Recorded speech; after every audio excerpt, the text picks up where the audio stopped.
और चलिए सीधे रुख करेंगे अगली बड़ी खबर का। राजधानी भोपाल से ये खबर जहां पर पूर्व सीएम उमा भारती का बड़ा बयान सामने आया।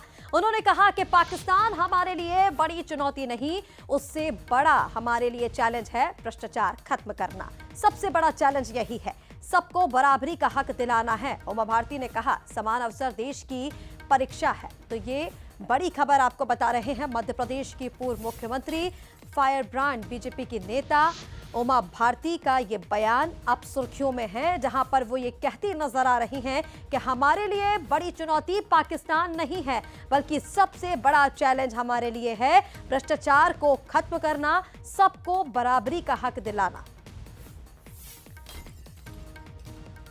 पाकिस्तान को आप देखिएगा, बहुत बुरी हालत में पाकिस्तान खुद आएगा। आत्मघाती कदम उठाए हैं उसने। हमारे लिए बड़ा चैलेंज नहीं है वो। हमारे लिए दुनिया में कोई चीज़ बड़ी चैलेंज नहीं है। हमारे लिए सबसे बड़ा चैलेंज है अपने ही देश का भ्रष्टाचार ख़त्म करना और अपने ही देश में सबको आर्थिक दृष्टि से और सत्ता की दृष्टि से, शासन की दृष्टि से, प्रशासन की दृष्टि से बराबर की भागीदारी स्वाभाविक प्रक्रिया में दिखाना, बिना आरक्षण के दिखाना। जो आरक्षित हैं उन पदों के अलावा भी हम महत्वपूर्ण स्थानों पर वंचित वर्गों के लोगों को रख सकते हैं।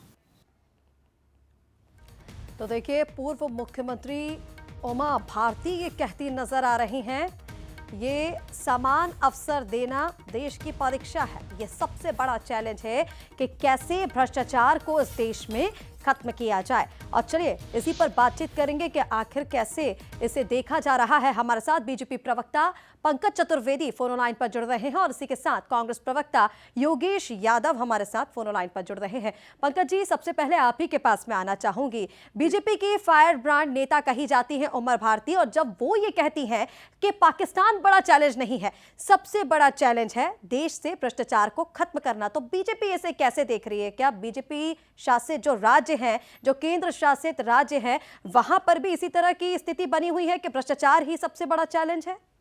देखिए ऋषिका जी, मुझे लगता है कि उमा दीदी ने जो कहा वही भारतीय जनता पार्टी की सरकारें कर रही हैं। और जीरो टॉलरेंस फॉर करप्शन, भ्रष्टाचार को लेकर किसी प्रकार का कोई अपराध अक्षम्य अपराध है, इस भाव के साथ हमारी सरकारें काम कर रही हैं, चाहे मध्य प्रदेश की सरकार हो या केंद्र की मोदी सरकार। और इसीलिए आप देखेंगे ऋषिका जी कि भ्रष्टाचार से जुड़े विषयों पर तुलनात्मक रूप से कमी आई है और जो अपराधी हैं उनको पकड़ने की गति तेज हुई है। अब मैं हमेशा लोगों से, विशेषकर कांग्रेस के मित्रों से आग्रह करता हूँ कि आज जब भी भ्रष्टाचार की बात करते तो कोई एक विषय भ्रष्टाचार का जो कभी कांग्रेस ने उजागर की वो है नहीं। हमारी सरकार, सरकार की जुड़ी एजेंसियां, सरकार से जुड़े लोग जिनका पुलिसिंग या ईओडब्ल्यू एनफोर्समेंट जिनका काम है वो इस पर कार्रवाई करते हैं।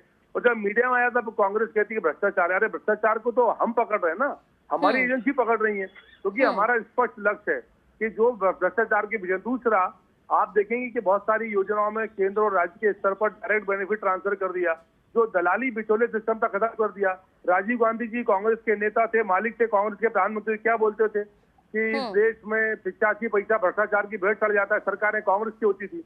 तो जिस पार्टी के नेता के तौर पर राजीव गांधी जी प्रधानमंत्री के रूप में स्वीकार कर रहे हो कि 85% भ्रष्टाचार है, उस समय उस देश में अब बीजेपी की सरकार, मोदी जी की सरकार, मोहन यादव जी की सरकार भ्रष्टाचार को लेकर जीरो टॉलरेंस है, किसी प्रकार के भ्रष्टाचार के विषय को हम स्वीकार नहीं करते, इस पर बातचीत करें। और यही आशा उमा भारती जी का है कि सबसे बड़ा विषय यही कि यदि भ्रष्टाचार का जिस प्रक्रिया पर हम सब यानी सरकारें काम कर रही हैं उस पर सब मिलकर और प्रहार करें। बिल्कुल, देखिए पंकज जी, ठीक कहा आपने। देखिए बीजेपी की सरकारें भ्रष्टाचार को पकड़ रही हैं, शिकंजा कस रही हैं, लेकिन कहीं ना कहीं ये कमी भी दिखा रहा है। और सिर्फ मध्य प्रदेश की बात नहीं, उन्होंने पूरे देश की बात की है।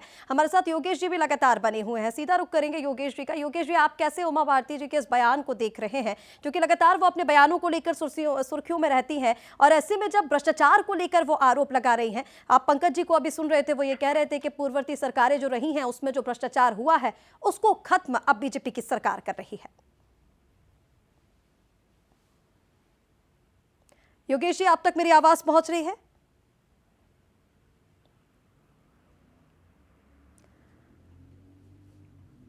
चलिए, योगेश जी की आवाज हम तक नहीं पहुंच पा रही है, उसे दुरुस्त करने की कोशिश करेंगे। लेकिन ये बयान उमा भारती का अब सुर्खियों में है। लगातार वो इस तरह की बयानबाजी में नजर आती हैं। राजनीतिक बयान जो उनके रहते हैं वो चर्चाओं में रहते हैं और अब जो वो कह रही हैं कि सबको बराबरी का हक दिलाना है, समान अवसर देश की परीक्षा है, उमा भारती ये कह रही हैं। तो ऐसे में अब ये बयान चर्चाओं में है क्योंकि वो ये भी कह रही हैं कि पाकिस्तान हमारे लिए बड़ी चुनौती नहीं है। अभी आप उनको कहते हुए भी सुन रहे थे, वो ये कह रही हैं कि पाकिस्तान बड़ी चुनौती नहीं है, बल्कि देश में जो भ्रष्टाचार है वो बड़ी चुनौती है। वंचितों को हर जगह समान अवसर दिलाना ही हमारे लिए अभी प्राथमिकता है। तो देखिए, समान अवसर देश की परीक्षा है, उमा भारती ये कह रही हैं और देश के लिए सबसे बड़ा चैलेंज वो बता रही हैं भ्रष्टाचार को, कि भ्रष्टाचार खत्म करना हमारे लिए सबसे बड़ी चुनौती है। और चलिए, हमारे साथ कांग्रेस प्रवक्ता योगेश जी लगातार एक बार फिर जुड़ गए हैं। योगेश जी, सीधा रुख करेंगे आपका, कैसे आप इस बयान को देख रहे हैं योगेश जी? क्योंकि देखिए, उमा भारती की तरफ से जब ये बयान सामने आया है तो अब इस बयान को लेकर चर्चाएं हैं, लेकिन बीजेपी ये कह रही है कि पूर्ववर्ती सरकारों ने जो भ्रष्टाचार किया है उसको खत्म करने का काम बीजेपी अभी वर्तमान में कर रही है, और वही उमा भारती ने कहा है।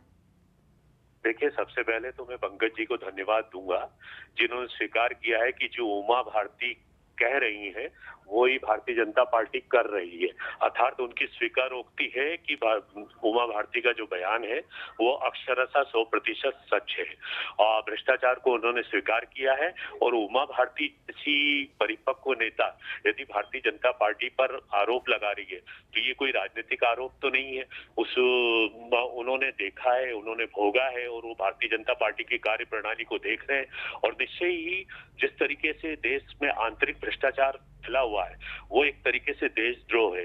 जिस तरीके से बाहरी पाकिस्तान के आक्रमण से हम बाहरी असुरक्षा थे, उसी तरीके से आंतरिक भ्रष्टाचार के कारण हम देश में आंतरिक असुरक्षा से ग्रसित है। और भारतीय जनता पार्टी इसका पर्याय बन गई है, इसका प्रतीक बन गई है। और पंकज जी को धन्यवाद जिन्होंने शुद्ध रूप से स्वीकार किया है कि जो उमा भारती कह रही है वो हम कर रहे हैं। उन्होंने ये भी कहा है कि जो भ्रष्टाचार पहले की सरकारों में हुए हैं उसको बीजेपी खत्म कर रही है। अरे वाह, कितने खत्म किए? मैं बता दूं, श्रृंखला यदि गिनने लगेंगे तो 1 घंटा कम हो जाएगा। भ्रष्टाचार का पर्याय बन गया निजीकरण पर जो भ्रष्टाचार हो रहा है, जो कमीशनबाजी हो रही है, संपूर्ण देश जान रहा है। देश में बिल्कुल योगेश जी, देखिए, अब ये कहा तो जा रहा है कि जो भ्रष्टाचार पहले की सरकारों ने किया उसे खत्म किया जा रहा है। हालांकि ये बयान अब लगातार सुर्खियों में, आप दोनों का इस पर प्रतिक्रिया देने के लिए बहुत शुक्रिया।